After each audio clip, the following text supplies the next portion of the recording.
여러분 안녕하세요. 네 번째 의미입니다. 12월 1일 방송을 시작하겠습니다. XRP의 상승세가 무섭죠? 코인의 황제입니다.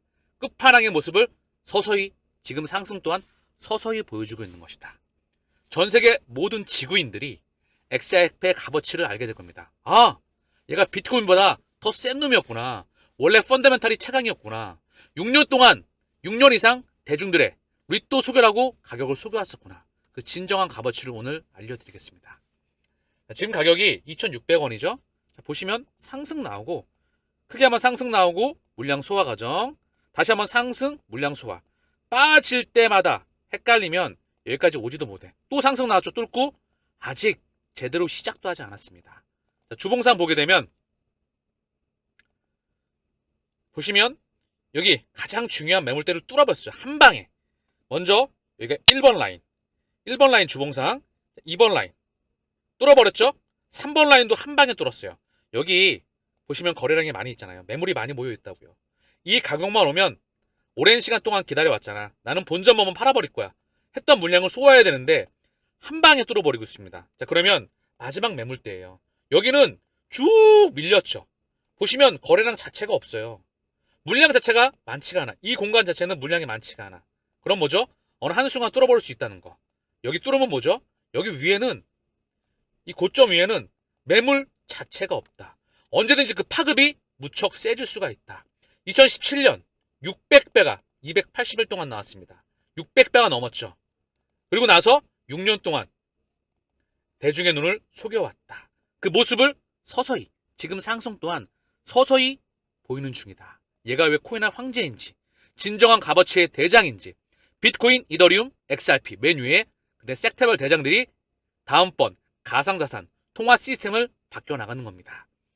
리플, 도지, 스텔라. 리플과 스텔라는 형제예요. 리플은 도매용 CBDC, XRP 레저를 기반으로 한 스테이블코인, RWA, STU, 우리가 투자하는 각종 코인과 토큰들, 그리고 CBDC. 스텔라는 소매용 CBDC, USDC를 기반으로 한 스테이블코인, 제3세계 신흥국을 기반으로 해서 확장해 나간다. 이더리움과 이더리움 클래식, 얘가 모습을 또 보일 겁니다. 자, 비트코인이죠. 비트코인은 잠시 소강 상태. 얘도 소강 상태에 있다가 또 한번 칠 거예요. 비트, 도지, XRP, 스텔라, 에이다. 이거에 비해서 이더리움이 상당히 부진하죠. 이더리움 관련 코인들이. 이더리움 또한 폭발이 예정되어 있습니다. 비트와 이더와 XRP와 섹터별 대장 코인들이 전체 판을 키우는 지금 버블의 장세가 시작되는 단계에 들어가고 있어요. 유동성이 대규모로 들어온다. 지금 상승은 아직까지 한참 많이 남아있다. 시장을 읽을 수 있어야 됩니다. 그러나 이 시장을 읽는 거는요, 단연간에 10년 이상의 그 시장을 볼 수 있는, 매크로를 볼 수 있는 힘이 있어야 되겠죠. 제가 항상 강조드리고 있죠? 시장을 읽을 수 있느냐. 시장이 빠그러지면은요, 시장을 이기는 코인도 없고요. 시장을 이기는 종목도 없습니다. 다 빠그러지는 거예요. 그럼 시장을 읽을 수가 있어야 되겠죠? 두 번째로 내재 가치. 이게 똥인지 된장인지 황금인지 다이아몬드인지 진짜 값어치를 알 수 있어야 된다. 시장을 지난번에 말씀드렸죠? 진짜 또 제대로 된 상승이 나오기 위해선 달러가 약으로 변해야 돼요. 트럼프가 결국 달러 강을 외쳤지만 달러의 가격은 연준이 결정한다. 연준 뒤에 있는 바로 그들이 그림자 정부 달러와 유로화의 프린터계 주인장이 결정한다.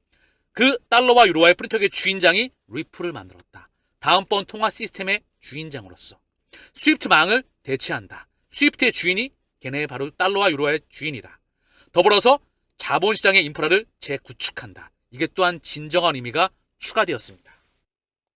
달러 인덱스의 가격입니다. 달러의 향방을 예측할 수 있어야 돼요. 달러가 강하면 지금은 미국 경제 펀더멘털이 좋지를 못해요. 그렇죠? 트럼프가 2011년도 1월달부터 2021년 1월달까지 재임 기간이었어요. 달러 강, 아메리카 퍼스트를 외쳤지만 결국 달러는 약세 국면이었다. 2017년부터 2021년 달러가 강세된 국면이 있었어요. 이때는 언제다? 연준의 기중리 인상 기간 동안에. 그러면서 미국 경제 펀더멘탈이 받쳐주었다. 그래서 증시와 코인이 랠리를 펼친 겁니다. 기본은 경제 펀더멘탈이다. 이때 또한 달러가 강을 펼치죠? 이땐 뭐였죠? 우크라이나 전쟁으로 인해서 연준의 자이언트 스텝, 전 세계 중앙은행들이 자이언트 스텝, 빅 스텝을 단행한다. 하지만 미국 경제 펀더멘탈이, 실물 경제 펀더멘탈이 좋지 못했다. 증시와 코인은 박살이 나게 된다. 지금 미국 경제 펀더멘탈이 좋지 못하죠. 허나 달러는 단기적으로 중기적으로 강세 국면이었어요. 달러 인덱스 흐름이거든요.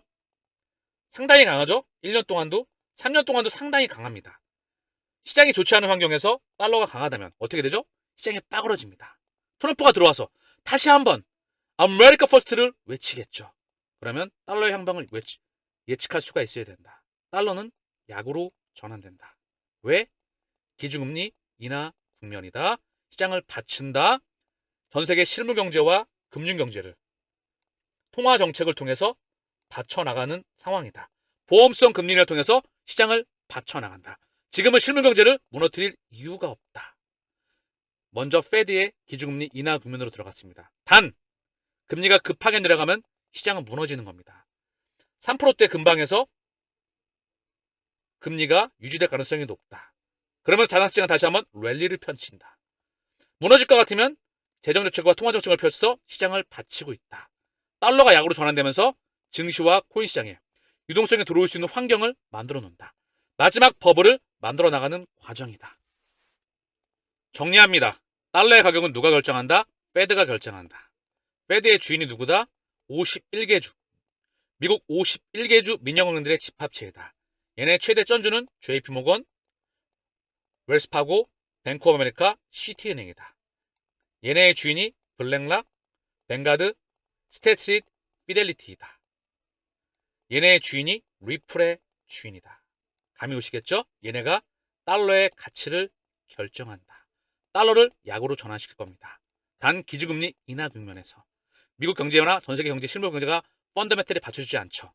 마지막 버블을 만들고 있는 과정이다. 추후에 15년간의 버블을 터뜨리겠죠. 대규모 폭락이 예정되어 있습니다. 그 와중에 나오는 마지막 버블입니다. 그럼 다시 돌아와서 이제 우리가 블록체인에 투자하는 이유를 근본적으로 말씀드려 볼게요. 왜 제가 리플이 진짜 황제인지, 통화 시스템을 재구축하는지. 지금 보시는 화면은요, 연준의 대차 대조표입니다. 페드 발란스 시트. 자, 보시면 달러를 찍어가지고 미국 국채하고 MBS라고 하는 주택 모기지 저당 증권, 이게 파생 상품이에요. 이게 뭐냐 하면 모기지 채권 있죠? 주택담보대출, 이걸 채권이자 은행에서는 주택담보대출, 이걸 채권으로 갖고 있거든요. 이걸 기본 자산으로 해서 MBS라고 하는 파생을 찍어대요. 몇 배를 키워가지고. 또 이걸 기본으로 해서 CLO, CDO가 나옵니다. 이게 전 세계 금융기관들로 퍼져나갔던 거예요. 그래서 2008년도에 미국 부동산 가격이 무너지니까 모기지 채권, MBS, CDO, CLO가 다 무너지게 되면서 전 세계가 금융위기로 퍼져나갔던 거죠. 그래서 연준이 뭐 했다? 달러로 찍어가지고 미 국채하고 MBS라고 하는 파생 상품을 매입한 거예요. 그 대차 대조표입니다. 귀에 꽂히죠? 쉽죠? 그쵸? 그래서 달러로 찍어서 파생 상품을 매입하였다는 거예요. 이미 달러는 이때 수명이 다했다. 2008년도 이전에 연준의 자산이 요만큼밖에 없었어. 고작 1조 달러도 안 됐던 것 같아요. 굉장히 작았죠? 2008년도에 4.2조 달러. 세 차례 양적 완화 줄이지 못했죠. 줄인다고 했지만 많이 못 줄였어. 그 다음 코로나 팬데믹 때 9조 달러. 줄이겠지만 많이 못 줄일 겁니다. 또다시 늘어나겠죠. 이미 달러와 유로화의 주인장들은 달러를 기반으로 한, 미국을 기반으로 한 통화 시스템의 수명이 다했구나. 이게 첫 번째, 감이 오시겠죠? 통화 시스템이 다했기 때문에 바로 블록체인. 2008년도에 블록체인과 비트코인 블록체인이 나왔던 겁니다. 세계 최초의 비트코인 블록체인. 사토시는 뻥카였다. 또 하나, 제로금리. 2008년도에 제로금리 했잖아요. 제로금리로도 안 되니까 양적 완화를 했던 겁니다. 양적 완화. 달러를 찍어서 국채와 모기지 저당주권, 파생상품을 매입하였다. 근데 보시면 제로금리잖아요. 이것 또한 수명이 끝난 겁니다. 왜 그랬을까요? 왜 끝났을까요? 은행은 예대 마진으로 먹고 살잖아요. 예대 마진. 이게 뭐죠? 가계와 기업들로부터 해서 예금을 받아와서 다시 한번 가계와 기업들에게 대출해주는 구조예요. 근데 이게 기준금리가 0이면, 원가가 0이면 이미 금융 시스템, 전통 트레이드파이, 은행을 이용해서 통화 시스템을 구축하는 시스템이 끝났다는 거예요. 전 세계 주인장이 누구죠? 달러와 유로화의 주인장. 미국 51개 주 민영은행들은요, 바로 주인들이 민영이에요, 민영. 달러의 주인은 백악관이 아니고요. 미 정부가 아니고 민간은행입니다. 바로 유대계 자본들. 로스차일드, 빌더버그. 유럽 중앙은행도 마찬가지입니다. 얘네가 스위프트 1.0의 주인이에요. 전 세계 200여 개 국가, 1만 1천여 개 금융기관, 이걸 하나로 묶어놨죠. 가계와 기업으로 치면, 국가로 치면 아예 국가 입장에서 무역거래 못하는 겁니다. 가게도 마찬가지죠. 금융기관을 이용할 수가 없어. 죽는다는 거죠. 기업들도 은행 계좌를 이용할 수가 없어. 죽는다는 거죠. 그래서 이 스위프트 1.0을 2.0으로 대체하기 위해서 리플을 만들었다. 그리고 다시 한번 통화 시스템이 수명이 다했다. 생각해 보십시오. 제로금리면 은행의 시대가 끝난 겁니다. 올려봐야 많이 올리지도 못해. 앞으로 고금리 시대, 물론 인플레이션이 나오니까 지금보다는 고금리가 나올 수 있습니다. 허나 이때 20%였거든요. 경제성장을 기반으로 한 그런 통화 시스템은 수명이 끝났다. 생각해 보십시오. 기본적으로 원가가 매출, 기본 가격이 마진이 받쳐줘야 되는데 마진 자체가 절대 가격이 줄어버렸어. 이미 금융 시스템이 끝이 났다. 스위프트의 주인은 누구다? 3,000개 금융기관이 그 지분을 다 가지고 있다. 그래서 얘네가 새로운 블록체인을 만들었습니다. 2008년도에 바로 비트코인을 만들었죠. 사토시를 뻥카를 쳐서. 개발자는 리플 CTO였다. 왜? 1970년대, 80년대, 90년대, 80년대, 90년대 DLT 분산업장의 특허를 리플의 CTO 데이비 슈와츠가 가지고 있었다. 얘네와 함께 팀을 구성해서 비트코인을 만들었고 2012년도에 리플을 탐색시키고요. 2015년도에 이더리움과 함께 섹테벌 대장코인들이 모습을 드러낸다. 이 섹테벌 대장코인, 이 섹테벌 블록체인에 그들의 자금들이 다 들어갔다. 정리하면 뭘까요? 실물자산, 주식, 채권, 부동산, 원자재, 환, 파생상품. 이 파생상품 시장만 무려 1200조 달러입니다. 이 자산을 바로 블록체인 망으로 옮겨나가야 이쪽으로 옮겨야 된다는 거죠. 실시간 가동망이죠. 24시간 일주일 360일 가동하는 거예요. 그동안에 바이든 행정부까지는요. 가상자산에서 보수적이었어. 그럼 위에 누구죠? 그림자 정부가 행정부를 통해서 컨트롤했다는 거. 허나 이제 이게 트럼프 행정부가 들어서게 되면서 이게 보수적에서 친화적으로 바뀐다. 본격적으로 이동해 나가는 추세이다. 그리고 이제 그동안 속여왔었던 비트코인만 외쳤죠. 허나 진짜 코인의 황제 리플이 모습을 드러내고 있는 것이다. 이게 진정한 큰 그림입니다. 아시겠죠? 통화 시스템을 이해해야, 매크로 경제를 이해해야, 과거를 이해해야, 수십 년간의 통화 시스템을 이해해야 현재와 미래를 직시할 수가 있다. 그 미래를 만들 수가 있죠. 미래를 만드는 세력들의 움직임을 모니터링할 수가 있는 겁니다. 지금 이런 강의는 전 세계 어디에서도 할 수가 없어요. 블록체인과 코인과 섹테벌 대장 코인들과 리플과 비트코인과 이더리움과 다시 한번 산업과 전반적인 1차 산업, 2차 산업, 3차 산업 모든 것들을 다 이해해야 설명이 가능하다는 겁니다. 지금 산업혁명이 새로운 네 번째 산업혁명이 우리에게 다가오고 있다. 지금 상승은 정말 귀여운 상승이다. 조 단위의 부자가 사실상 아마 탄생하게 될 겁니다. 1000억 단위는 많이 탄생하겠죠. 아마존이 20년간 2000배 상승했습니다. 이게 3차 산업혁명이죠. 지금은 4차 산업혁명입니다. 시장이 1000배 새로 생겨납니다. 지금 상승에 흥분하지 마십시오. 갈 길이 아주 한참 많이 남아있다. 누구를 만나냐에 따라서 그 목적지를 완주할 수가 있겠죠.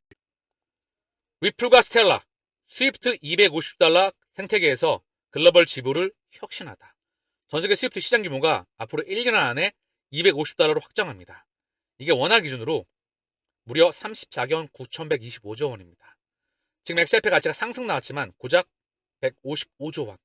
지금 가격대에서 공 3개 곱하기 3입니다. 뿐만 아니라 제가 말씀드렸죠. 자본시장 인프라를 재구축한다.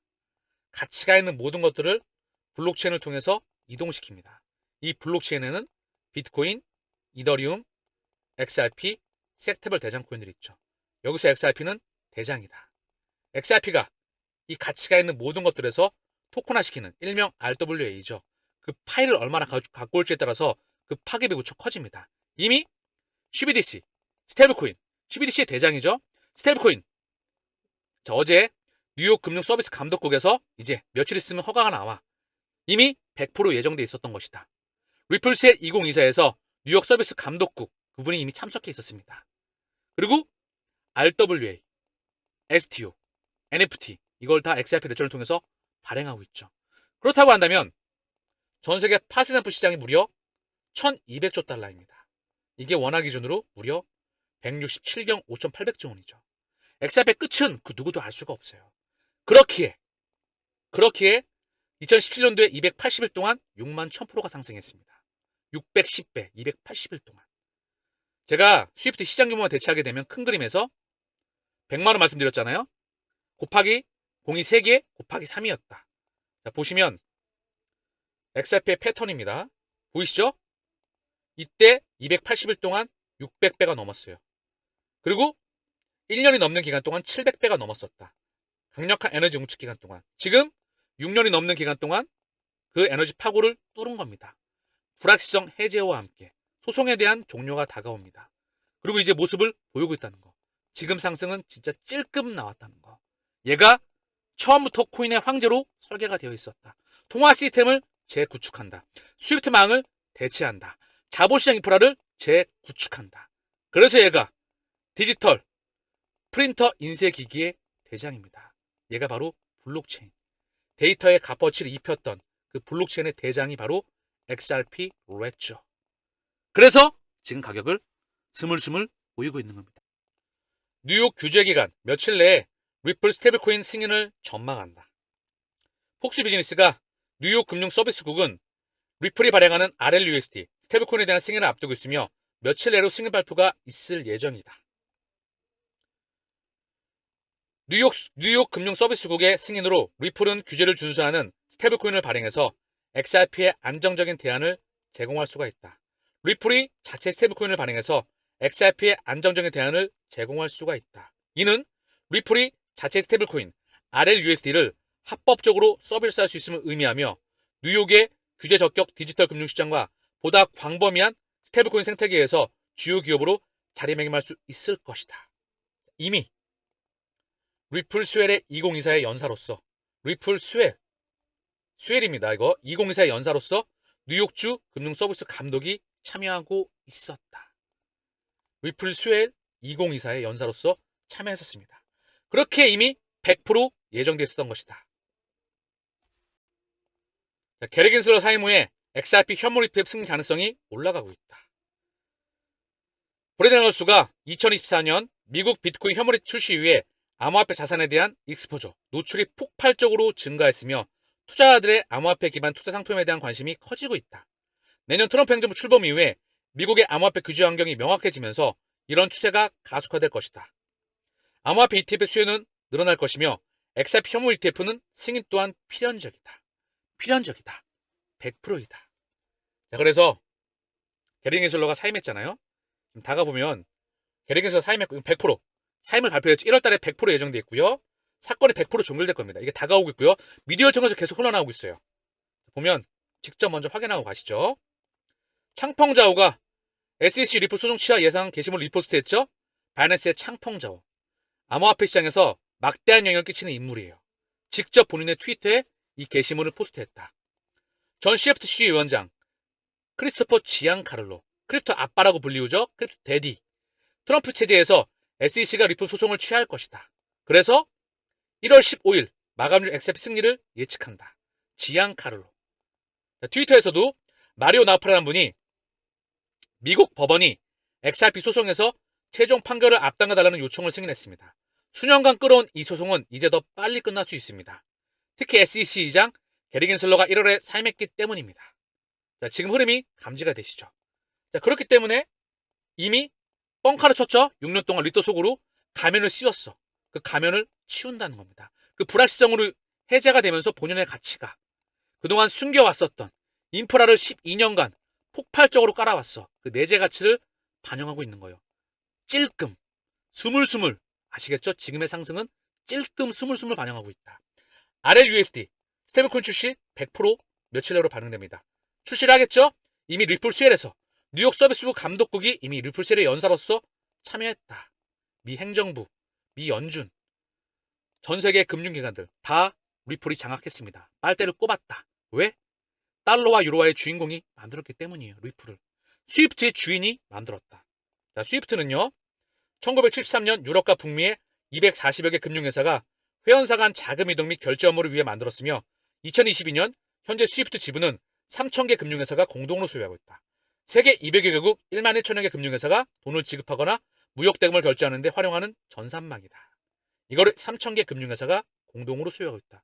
바로 달러와 유로화의 주인장. 걔네가 스위프트 1.0의 주인이었다. 허나 지금의 스위프트 시스템은 어떻게 돼 있죠? 4단계를 거친다. 1단계, 한국에서 미국으로 돈을 벌 때 국내 하나 2단계, 미국 2단계. 그래서 4단계였죠. 이래서 중개예능이 필요했기 때문에 수수료가 비싸고 시간도 오래 걸렸다. 주 5일이었다. 이거를 단계를 여기에서 직거래로 바꾼다.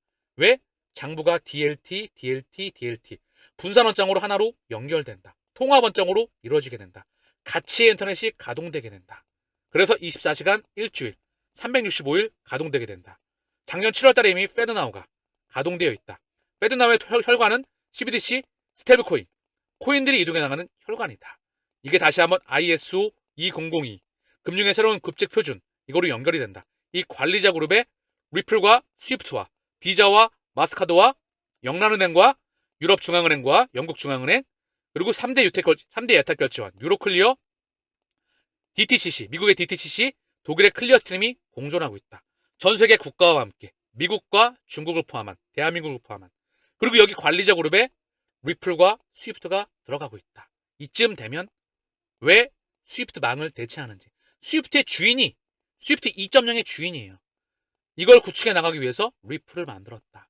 이 혈관망을 통해서 비트코인, 이더리움, XRP, 섹테벌 대장 코인들, CBDC, 스테이블코인, NFT, RWA가 이동해 나간다. 다시 한번 브릭스 공동통화와 브릭스 공동통화는 CBDC, 금 기반이죠. 이 금은 다시 한번 비트코인 기반으로 연결될 겁니다. 그리고 얘는 다시 한번 리플렛으로 연동된다. 이게 러시아 우크라이나 전쟁으로서 확장되어 나간다. 그 그림입니다. 러시아 우크라이나 전쟁으로 인해서 러시아는 스위프트 1.0에서 배제가 되었죠. 무역거래에 곧바로 루블화와 위안화. 최근에 들어서 CBDC, 스테이블코인, 코인, 채굴의 합법화, 그리고 브릭스의 확장. 5개국에서 11개국, 44개국. 브릭스의 공동통화 이야기가 나왔죠. 그게 바로 리플렛과 연동이 되는 새로운 스위프트 2.0이다. 지금 이렇게 설명드릴 수 있는 사람은 전 세계에 없습니다. 무척 비싼 강의라는 거. 자, 크립토 센세이라는 분의 트위터인데요. 블레낙과 JP모건이 XRP ETF 신청을 준비 중입니다. 이거 엄청난 파급이 큰 소식이거든요. 지금 카나리, 비트와이즈, 21세어스 여기 위즈덤 트리까지 들어와 있죠. 추가적으로 블레낙과 JP모건이 ETF를 신청한다. 이거는 팩트로 확인이 필요해요. 아직까지는 팩트로 확인이 필요한 부분이다. 자, 그래서 이게 나오게 될 수 있는 충분한 가능성은 있습니다. 에릭 발추나츠, 블룸버그 애널리스트이죠. 이분이 올해 알트코인 12개 ETF를 신청했어. 그중 솔라나 4개, XRP 3개. XRP는 카나리, 비트와이즈, 21세어스, 위즈덤 트리 4개죠. 그래서 라이트코인 1개. 이게 2025년 이 목록이 3배로 늘어나도 놀라지 마세요. 보시면 이 목록이 있습니다. 앞으로 다가올 2025년도에 폭발적으로 알트코인 ETF가 증가할 예정이에요. 그러면 블랙락과 JP모건도 들어올 확률이 높겠지요. 여기 비트와이즈, 카나리, 21세어스. 감이 오시겠죠? ETF가 가지는 상징적인 의미. 비트코인 ETF 승인이 나고 나서 어떤 모습을 보였죠? 무려 올해 기간 투자자 합류한 게 1170개. 이거보다 지금 훨씬 더 많이 증가했을 거예요. 좀 전에 확인하셨죠? 비트코인 ETF가 XS, 기간에 대한 XX가 접근이 폭발적으로 증가하였다. 자, 이더리움도 현재 ETF 승인이 났지만 스테이킹과 ETF 옵션 승인 요게 나게 되면 폭발적으로 증가합니다. XRP ETF도 마찬가지예요. 금융기관들이 여기에 들어올 수 있는 혈관을 뚫어주는 겁니다. 제도권으로 합법적으로 만들어주는 거예요. 자, 그러면 이렇게 폭발적으로 전 세계 금융기관들이 들어오게 된다. 자, 그리고 자산 상장 기업들이 지금 대규모로 들어오고 있잖아요. 그렇죠? 그래서 어떤 파급을 가진다? 엄청난 파급을 가지는 겁니다. 금융기관에는 중앙은행, 중앙은행이 또한 준비자산으로서 비트코인을 얘기하고 있죠. 이게 비트코인 하나만 해당되지가 않는다. 계속 말씀드리지만 알트코인 ETF로 확장해 나가잖아요. 그렇죠? 그렇게 파급을 확장해 나간다. 지금 마이크로 스트래티지, 일본의 메타플러스, 나스닥의 상장사들 대규모로 이쪽으로 들어오고 있다. 하나의 대형 파동입니다. 이쪽으로 짐을 싸서 옮겨오고 있다는 거. 그게 바로 ETF입니다. XRP ETF가 가지는 큰 파급력. 전 세계 금융기관들이 이쪽으로 번호표를 뽑고 미친 듯이 들어온다는 게 바로 ETF입니다. 엄청난 큰 역사의 현장에 있다는 거. 이 블룸버그의 에릭 발츠나츠 또한 리플 스웰의 연사로서 직접 참여했었습니다. 보이시죠? 에릭 발츠나츠. 뿐만 아니라 리플 스웰의 연사를 하나 보면은요. 뉴욕 서비스 감독국, FDIC, 미국 연방예금보험공사 전 의장이죠. 이분이 현 리플 스테이블코인 사이프 RLUSD 스테이블코인 사업부에 바로 자문위원회에 들어와 있다. 코인베이스, CME 세계 최대 파스스탬프 시장의 주인장입니다. 상품 선물 거래소, BBVA 스페인 넘버 2, 레볼트, 리드뱅크, 비트와이즈. 그러니까 XRP ETF를 적극적으로 확장해 나간다. 그냥 나가는 게 아니죠. 문페이, 리플의 파트너십이죠. 문페이를 다시 한번 페이팔의 벤모와 연결됩니다. 감이 오시겠죠? 블록체인 협회, 크립토닷컴, 판테라 캐피탈, 시크릿타이즈. 얘가 또 그 유명한 시크릿타이즈입니다. 브레낙과 모건 스탠리가 쩐주이자 SBI와 리플이 쩐주이다. STO를 대표하는 플랫폼이다. 노턴 트러스트, 미국의 거대 금융권. 제미니, 아착스, 중요한 또 영국의 거래소이자 RW에서 중요한 역할을 담당합니다. 그레이스케일, 당연히 포진하고 있네요. 웨스턴 유니언, 세계 1위의 송금업체입니다. 세계 2위가 머니그램, 세계 3위가 리아 머니 트랜스퍼. 전 세계 1위, 2위, 3위 다 리플과 직접적으로 연결되어 있다. BNA 멜론, 미국의 거대 금융권이자 달러의 주인장 중 하나이다. BCB 그룹, 스트라이프, 다시 한번 말씀드리지만 페이팔과 맞짱 수도 있는 글로벌 결제 인프라 업체입니다. 스트라이프에서 본격적으로 스테이블코인의 인프라를 깔고 있죠. 소시에테 제너랄, 프랑스의 넘버 2, 3 금융권, 바로 그 유명한 스테이트스트리트입니다. 블랙락, 뱅가드, 스테이트스트리트, 피델리티, 바로 그 4대 자산운용사. 얘네가 미국 시장에 지분 40%를 가지고 있다. 즉 미국을 통해서 지분을 다 지배해 왔었다. 왜 리플이 지금 이런 가격을 보일 수밖에 없는지 제가 그 이유를 드리고 있는 겁니다. 아시겠죠? 오랜 시간 동안 우리 때 속의 모습을 보여왔습니다. 이게 본연의 모습을 보이는 시간이 점점 다가오고 있다. 코인의 황제의 모습을 보여주고 있다. 출발지에서 목적지에 도착하기 위해서는 제대로 된 내재 가치를 알아야 되겠죠. 그쵸? 본연의 값어치 플러스 매크로 환경, 시장 환경을 읽을 수 있어야 된다. 누구를 만나냐에 따라서 투자의 가치관과 고기 잡는 방법을 제대로 배울 수가 있다는 겁니다. 자, 달러의 주인 직접 확인해 보시죠. JP모건입니다. 금융의 왕이라고 불렸죠. 여기에 주인이 누구다? 뱅가드, 블랙락, 스테이트 뱅가드이다. 여기에 스테이트시 보이고 있죠? 한 번 더. 웰스파그의 주인입니다. 달러의 주인장 중 하나인. 여기에 주인이 누구다? 뱅가드, 피델리티, 블랙락, 스테이트 뱅가드. 한 번 더. 뱅크 오브 아메리카의 주인입니다. 여기에 주인은 누구다? 버크셔 회사의 뱅가드, 블랙락, 스테이트 뱅가드. 버크셔 회사의 주인은 누굴까요? 바로 워렌 버핏이죠. 여기에 주인은 누구다? 버크셔 회사입니다. 다시 한번 뱅가드, 블랙락, 스테이트 뱅가드. 뿐만 아니라 미국의 대표적인 빅테크이죠. 마이크로소프트의 주인, 애플도 마찬가지고 구글도 마찬가지고 메타도 마찬가지입니다. 전부 다 블랙락, 뱅가드, 스테이트 뱅가드, 피델리티. 이들의 손아귀를 벗어날 수가 없다. 그리고 다시 한번 좀 전에 확인하셨죠? 리플 스웰의 연사로서 스테이트 이분이 참석하고 있다. 명실상부하게 달러의 주인장이 만들었습니다. 또 하나 사진. 블랙락, 뱅가드, JP모건, 미주, 리플로 연결되죠. 그쵸? 이미 그들이 리플을 만들었다. 게임은 끝나 있습니다. 마지막으로 리플 이사회 보이시나요? 이분은 모건 스탠리, 블랙락, 미국 재무부, 아마존, 미국 백악관, 미 재무부, 미 연준, JP모건, 미국 연방예금보험공사, BNA 멜론, SBI, 크리스 알라스는 HSBC와 IMF입니다. 여기에 미국 국방성. 이쯤 되면 XRP의 가격이 왜 황제로 등극할 수밖에 없는지 답은 나와 있는 겁니다.